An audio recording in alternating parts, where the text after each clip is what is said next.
The Galactic Council Hall was larger than any city on Earth. Floating lights shined like small stars, and tall thrones made of crystal, metal, and living stone formed a wide circle. This was the place where the fate of worlds was decided. Today, Earth was on trial. A single human stood at the center of the hall. His name was Ethan Cross. He wore a simple dark suit, nothing shiny, nothing special. Compared to the alien rulers around him, he looked small and fragile. Many eyes watched him, some curious, most amused. Soft laughter spread across the room. 5 alien princesses sat together on elevated thrones. Each of them came from a powerful race that ruled many systems. Princess Alira of the Star Elves smiled coldly. Princess Vera of the Draken clans crossed her arms, her tail slowly moving. Princess Neither of the Ocean Dominion tapped her fingers in. Boredom Dot Princess Kellis of the Lightborn leaned back with a mocking. Grin Dot Princess Zira of the Void Courts laughed openly without shame. Zyra spoke first. "This is a human," she said loudly. "I expected something taller." The hall filled with laughter. Alira added, "Their species barely lives 100 years. How can they matter in a galaxy that measures time in thousands?" Vera shook her head. "Weak bodies, no natural armor, no claws, no psychic gifts. Earth should be a museum planet, not a member of this council." More laughter followed. Ethan stood still. He did not speak. He did not bow. He simply looked forward. Many aliens expected anger or fear from him. They got nothing. At the highest throne sat the Galactic King, an ancient being older than most civilizations. His eyes were deep and calm. He watched everything in silence. A council elder floated forward. "Earth has requested full alliance status," the elder said. "Does any ruler support this request?" No one answered. Princess Kellis laughed softly. "Alliance? With humans? They still fight wars among themselves."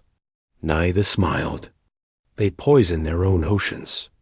They destroy their own home." Zira leaned forward. "King, let Earth join if you want entertainment. At least council meetings will be less boring." The laughter grew louder. Ethan felt the weight of every word. Earth was not powerful. Humans knew this. But they had still come, not to beg, but to stand. The Galactic King raised one hand. Silence fell instantly. "You laugh at Earth," the king said slowly. "You laugh because you do not understand it." The princesses exchanged looks. Vera replied, "With respect, King, there is nothing to understand. Humans are insignificant." The king's eyes narrowed slightly. "Long ago," he said, "this galaxy faced collapse. A future threat still approaches. When it comes, only mixed bloodlines will survive." Murmurs spread through the hall. "The king's will," Alira said quietly. "That law is ancient." "Yes," the king replied. "And today it will be used." The hall went silent again. The king continued, "To secure the future of the alliance, 5 heirs must be born. Heirs who carry the strength of different races." The princesses stiffened. Zyra laughed nervously. "Surely not now." The king looked at Ethan. "The human will be the chosen link." The silence broke into shock. "What?" Kellis shouted. "A human?" Vera stood up. "Impossible. Our biology would reject him," Nida said. "This is an insult." Alira added coldly. Zira laughed again, louder this time. "King, this is a joke. Humans cannot even survive our gravity worlds. And you expect them to—" She stopped speaking when she saw the king's face. "This is not a joke," the king said. All eyes turned to Ethan. Ethan felt his heart pound, but he did not move. He had not asked for this. He had not even known this law existed. "You will fail," Zira said, pointing at him. "Your kind always does." Ethan finally spoke. "If we fail," he said calmly, Then you lose nothing. The hall grew quiet again. But if we succeed, he continued, then you gain something you never expected. The princesses stared at him. What is that? Alira asked. Ethan met her eyes. Hope. Some laughed again, but not as confidently. The king nodded slowly. The process will begin, the king declared. The king's will is absolute. The princesses protested, argued, and demanded scientific reviews. The council allowed it, confident it would prove the human weak as Ethan was escorted out. Whispers followed him. Poor creature. He does not know what he faces. This will end in failure. Ethan walked alone through the long, glowing corridor. For the first time, doubt touched his mind, but behind the mockery, something else stirred. Ancient machines activated. Hidden records awakened. Old prophecies began to glow. The galaxy had laughed at humanity. It would not be laughing for long. The decision of the Galactic King spread through the Alliance faster than light itself. In every star system, rulers, scholars, and warriors heard the same words again and again. A human had been chosen. Inside the high citadel, chaos followed. Council chambers filled with arguments, fear, and disbelief. No one had expected the king's will to awaken, and no one had imagined it would point toward Earth. Ethan Cross was placed in a guarded residence near the palace. It was beautiful, made of floating glass and soft light, but it felt like a cage. Guards from 5 different races stood outside. Not to protect him, but to watch him. He sat alone, staring at the stars beyond the window. On Earth, he had been a diplomat, trained to speak carefully and listen deeply. Here, words felt useless. His life was no longer his own. Across the citadel, the 5 alien princesses gathered in a private chamber.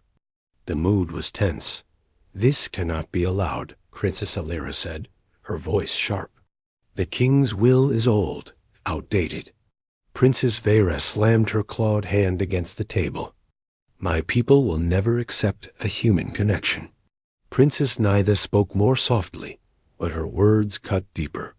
What if this damages our bloodlines forever? Princess Kellis folded her glowing arms. Or worse, what if it works? Silence followed. Zira laughed, but it sounded forced.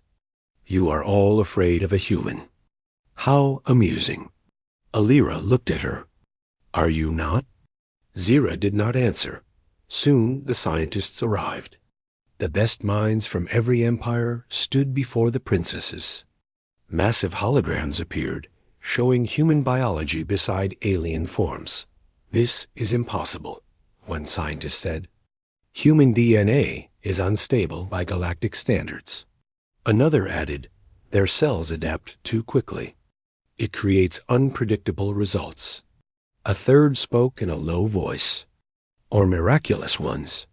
That word echoed in the room. The princesses ordered full testing. Not on themselves, but on Ethan. Ethan was brought into a cold white chamber. Machines hovered around him, scanning every part of his body. Lights passed through his skin. Energy fields tested his limits. Pain followed, then exhaustion. Still, Ethan did not resist. One scientist whispered, he should be unconscious by now. Another replied, his stress tolerance is extreme. Hours passed. Finally, the results appeared. The room went quiet. Adaptive, the lead scientist said slowly. His DNA is responding to all probes. Princess Nitha frowned. That should not be possible. It is, the scientist replied. Humans do not overpower environments. They adjust. The princesses exchanged uneasy looks. Later that night, the king summoned them. You have seen the data, the king said calmly. This is reckless, Vera argued. You risk everything on one fragile species. The king turned his gaze toward her. Fragile things often survive the longest. Ethan was brought in again, standing before the king and the princesses. You may refuse. the king said to him. The king's will binds us, not you. The princesses watched closely. They expected fear. They expected anger. Ethan took a breath. If my people are being judged, he said, then I will not run. Zyra laughed sharply.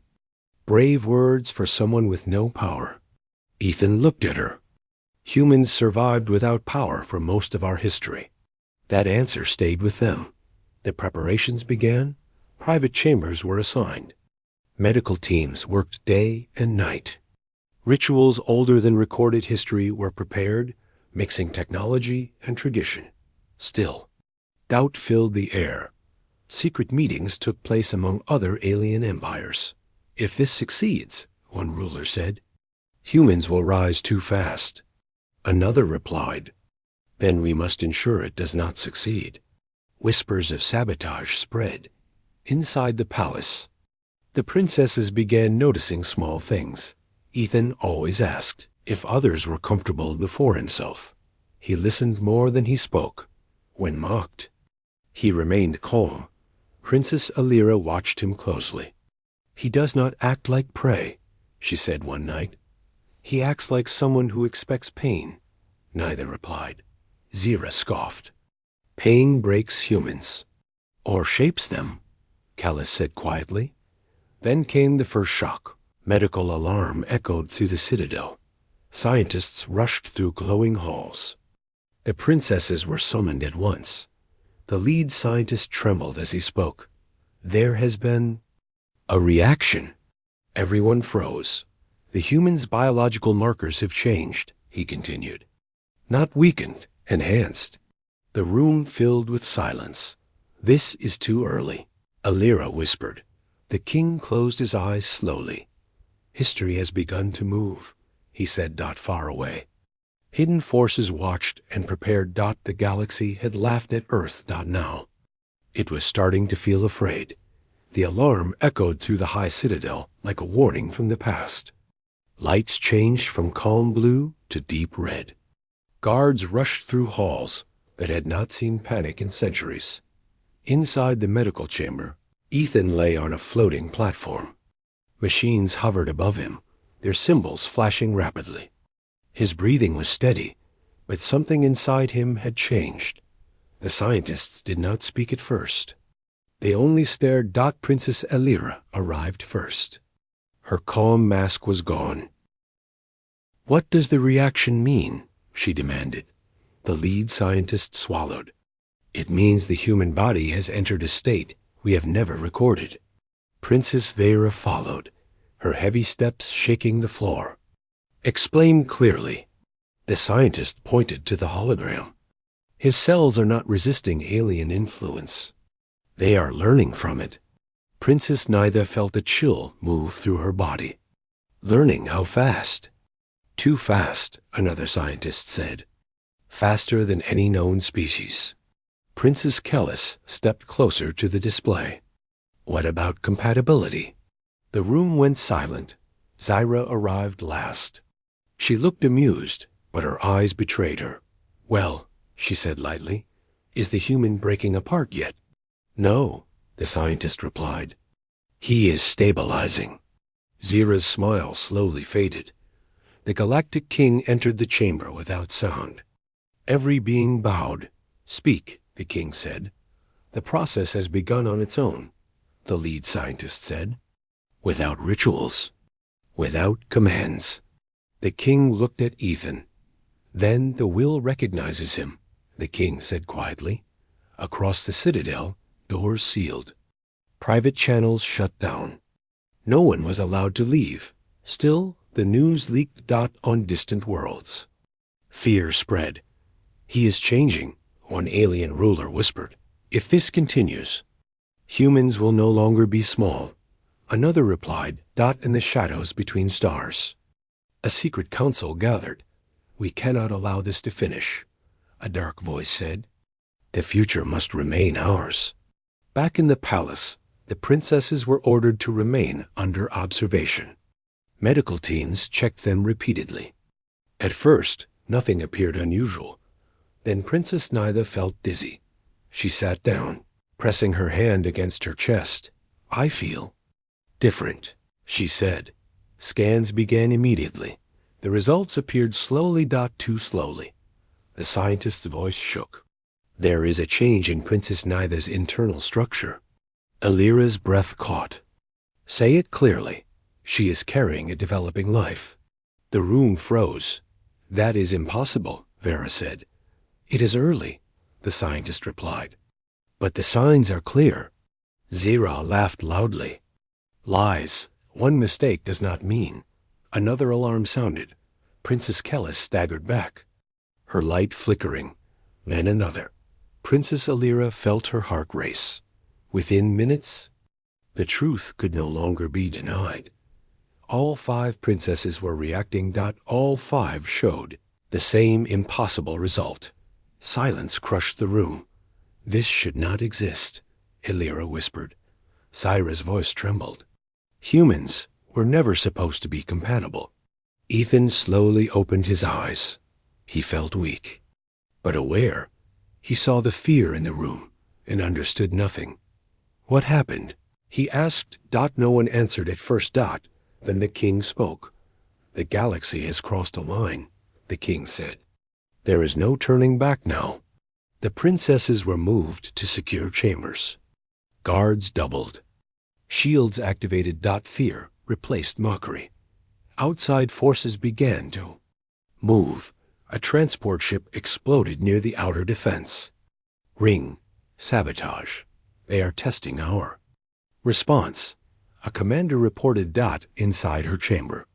Princess Vera stared at her reflection. "A human," she whispered. "A species we laughed at." Princess Alira sat in silence, memories replaying in her mind. Ethan standing calmly while being mocked. Ethan choosing not to refuse. Princess Nitha felt something unfamiliar. Concern. Zyra paced angrily. "This is wrong. This is humiliating."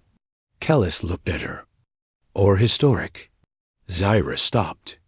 "Do not say that." Ethan was confined under heavy guard. Not as a prisoner, but as something more dangerous. A scientist approached him carefully. "You are not afraid," she said. Ethan shook his head. "I am." But humans learned long ago how to move forward while afraid. She did not understand that answer, but she felt its weight. The king called an emergency council. "The laughter has ended," he declared.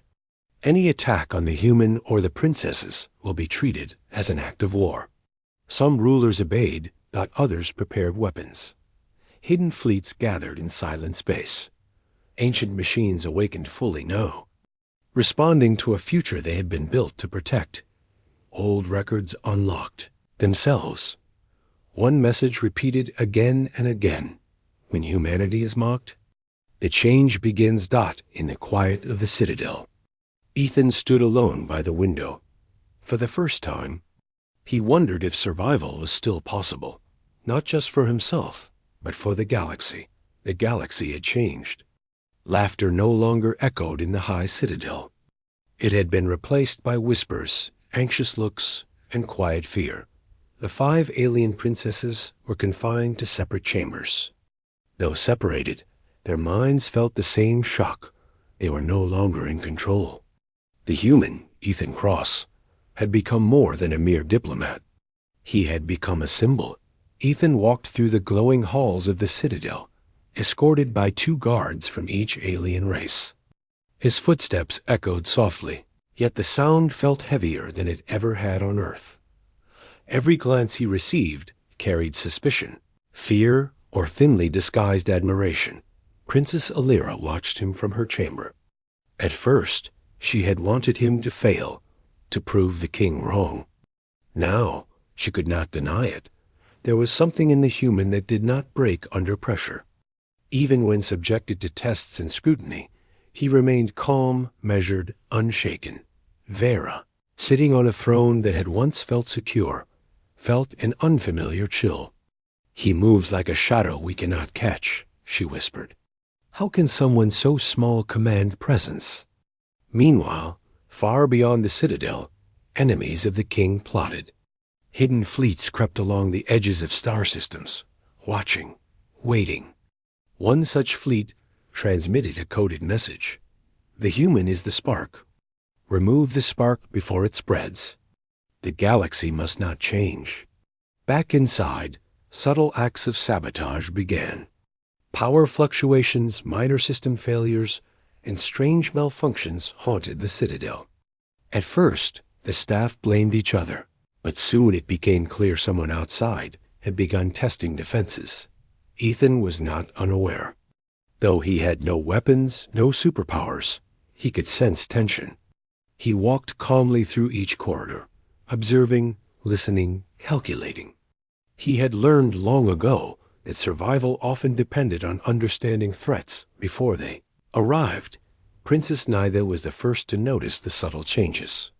Her body, altered by the king's will, reacted differently. She felt fatigue and dizziness at times, and the scientists were baffled. The princess had been trained for thousands of years to endure, but this was unlike anything she had ever faced. That evening, a quiet alarm sounded. Ethan, still in the hallways, froze. Guards moved into defensive positions. Outside the Citadel, a small fleet had emerged from hyperspace. They attacked not with fleets large enough to destroy worlds, but with precision strikes designed to test defenses. The princesses watched from their chambers, their fear growing. This was no longer a game. Their lives and the life within them were at stake. Prepare defensive protocols, the king commanded. No attack will reach them. But the fleets were fast, clever. For hours, alarms echoed, shields flared, and the Citadel shuddered under calculated strikes. Ethan moved through the chaos as if he were part of the Citadel itself, guiding guards, making subtle suggestions that baffled the military commanders. Princess Callis watched him through the observation window. She could not understand how a human could remain so composed. "He is teaching us," she whispered by nightfall. The attack ended. No casualties. No serious damage. Only a silent warning. The galaxy was watching, and enemies would not hesitate to strike again. In the aftermath, the princesses began to see Ethan differently. The fear they felt was mixed with respect and even curiosity. Slowly, bonds formed not of friendship, but of understanding. The human, small and fragile, had survived what the greatest warriors in their races could not have. That night, the king called a secret meeting. Only Ethan and the 5 princesses were present. "The galaxy does not yet accept this change," the king said softly. "You are all part of something bigger. The will has begun, and there is no reversal. But it is fragile. You must protect it." Ethan looked at the 5 princesses. "Then we fight together," he said calmly. "No matter the cost." Zira, who had laughed the loudest before, finally spoke in a whisper. "How can one human change everything?" "You underestimate what survival teaches," Ethan replied. "We adapt when everything else fails. That is why we are still here." The princesses looked at each other. Each realized that the king's will was no longer a law to them. It was a chain of fate, binding them to the human in ways they could not yet understand. Outside the Citadel, ships moved silently, waiting for the next opportunity. Assassins, spies, and saboteurs were everywhere. Every day would bring a new test. And yet, in the center of the storm, the human remained calm, guiding, calculating, surviving. The galaxy had mocked him. Now, it was hunting him. And the princesses 5 of the most powerful beings alive had no choice but to follow. The high Citadel was quieter now, but the tension was heavier than ever. The initial attacks had stopped, but whispers of new plots spread like shadows through the corridors.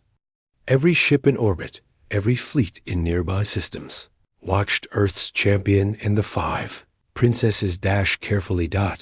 Ethan walked alone through a hallway lined with shimmering light panels. His mind raced, not with fear, but with calculation. Each shadow, each flicker of motion, each subtle energy spike could mean a new threat. He had learned long ago that survival required more than strength, it required knowledge. In her chamber, Princess Alira stared at the glowing city outside her window. Her thoughts were chaotic. She had once seen humans as weak, fragile, insignificant. Now, she watched one moving with a calm and certainty that even she could not ignore. She remembered his words, spoken softly but with authority. We adapt when everything else fails. For the first time, she wondered if humans were truly simple or if they were something no one had understood. Across the citadel, the other princesses experienced their own doubts. Zira, once the loudest and most mocking, paced in her chamber. She had spent centuries mocking weaker species, and yet the human had survived where even the strongest among them had hesitated. The king summoned them again, calling for a private session unlike any before. Ethan and the princesses gathered in a chamber of soft light, walls lined with glowing runes older than any empire. The air felt heavy, like the weight of history itself. The galaxy fears change, the king began. You have already proven that humans are not as they appear. Now you must understand why. He waved his hand, and holographic images filled the room visions of Earth through time. Wars, plagues, famines, natural disasters. Yet humans had survived. Empires rose and fell around them, but humans endured. This is what you do not see, the king said. You see weakness. You see short lifespans. You do not see adaptation, endurance, or the strength born from surviving the impossible. Ethan studied the images quietly. His life had always been ordinary. He had never imagined he would be part of this story, standing before beings who could destroy entire worlds with thought alone. The king continued. Humans have survived where others would perish. They do not dominate with power. They endure with persistence. They change when nothing else changes. That is why the king's will recognizes them. The princesses shifted uncomfortably. They had lived lives of privilege, guided by strength, speed, and cunning. Yet the calm, steady determination of a human challenged their understanding. Alira spoke first. But one human cannot change the galaxy. One human cannot survive alone. The king's gaze was steady. Alone, yes, but humans are never alone. They inspire others. They lead without declaring it. And when combined with the strength of other races, they become unstoppable. Vera's eyes narrowed. So you mean to tell us, all 5 of us, are now bound to this human? That our futures, our heirs, will depend on him? Yes, the king replied. And your reaction will define the survival of multiple species. The room went silent. Even Ethan felt the weight of it. He had never asked for power, but the destiny unfolding around him could not be ignored. Then, alarms sounded again, quieter this time, but sharper. Hidden threats were testing the citadel. Sabotage? Assassins? It was impossible to tell. The princesses looked at Ethan. He did not hesitate. Calmly, he analyzed the situation, guided guards, and suggested adjustments to shields and security protocols.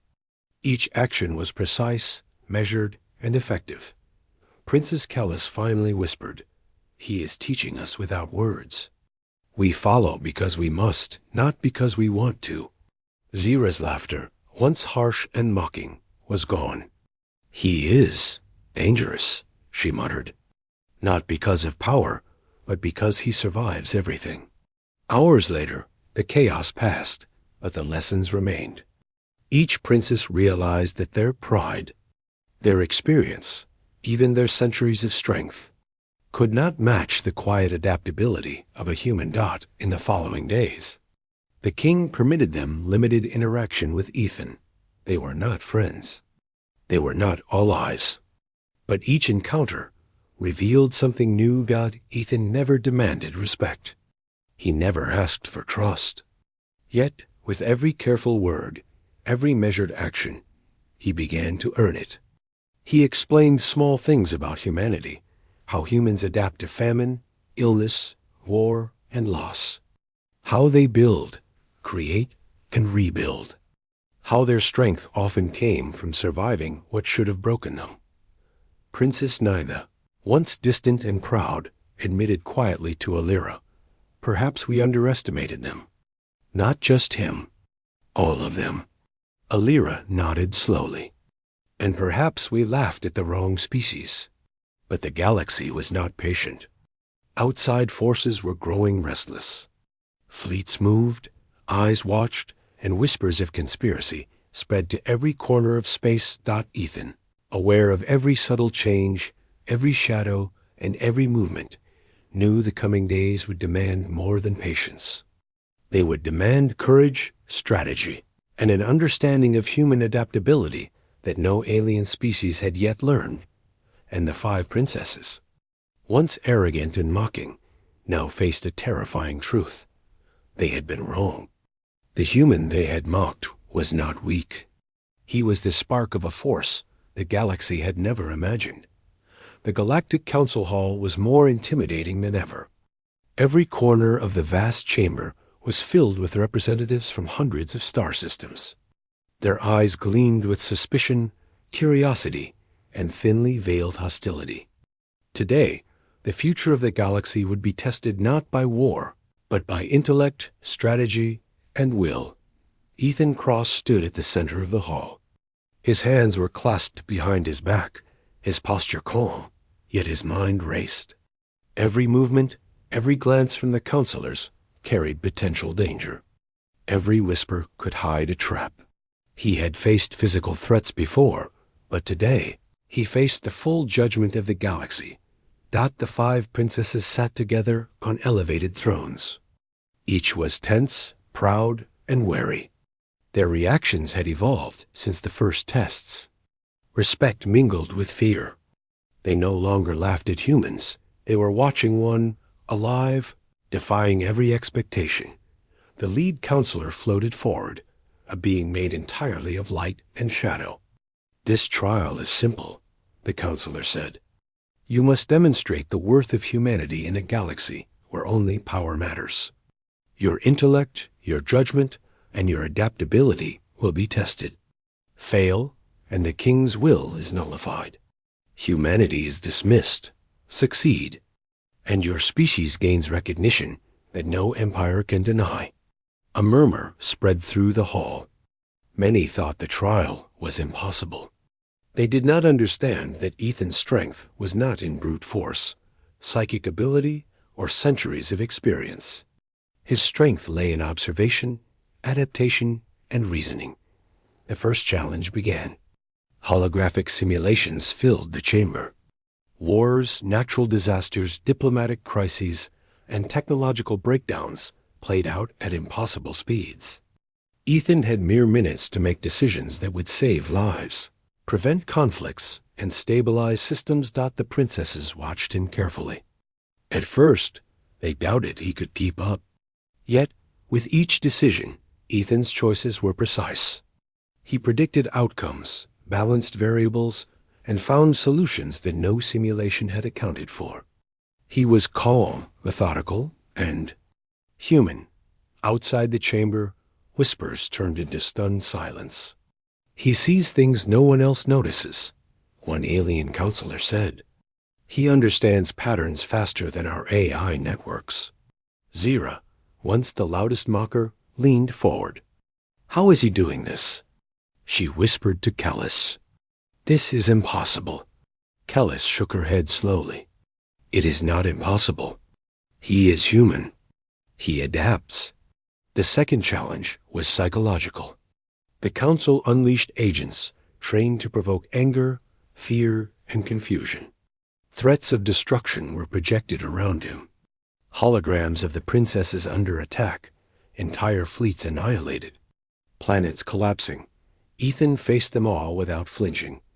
He remained calm, assessing threats, calculating probability, and choosing the least destructive paths. Each time a counselor tried to corner him, he found a subtle way forward. Princess Naida's eyes widened. He does not react like a normal being, she said softly. He does not panic. He sees through fear. By the time the third challenge arrived, the counselors were visibly unsettled. It was a test of diplomacy. Ethan was asked to negotiate between two warring empires with histories of hatred lasting millennia. The holographic leaders demanded impossible concessions. Their fleets loomed in virtual space, ready to destroy worlds if not satisfied. Ethan listened, reasoned, and appealed to shared survival. He offered solutions that honored both sides while minimizing loss. The simulated leaders accepted not out of trust, but because they recognized a mind capable of predicting outcomes they could not. The council murmured in disbelief. A human fragile, short-lived, underestimated was solving problems centuries of alien leaders had failed to resolve. Finally, the lead counselor spoke. This is beyond expectation. But one challenge remains. You must convince the 5 princesses' heirs of powerful empires to trust you, to follow you, and to accept the consequences of the king's will.